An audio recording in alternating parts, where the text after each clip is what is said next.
One of the recommendations na pwede siya makasuhan ng perjury.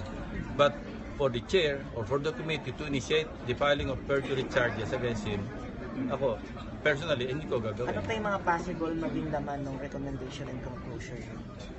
Well, yun nga, yung papanong makagawa ng legislation, siguro ang isang piece of legislation na pwede nating ma-i-file, taasan yung parusa sa perjury, especially when you're testifying in a congressional hearing. Dahil sa Amerika ganyan eh. Pag nag-like ka sa isang congressional hearing, napakabigat ng parusa. Actually, federal offense sa kanila yun eh.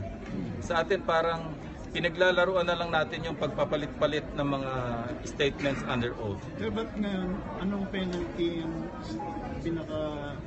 Ang perjury, parang nasa 6 years, ang maximum. Parang ganyan. Yan ang pagkalam ko.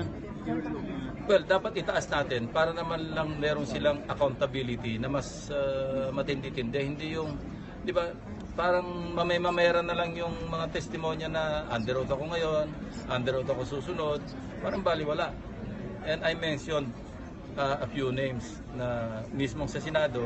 Di ba, ang dami.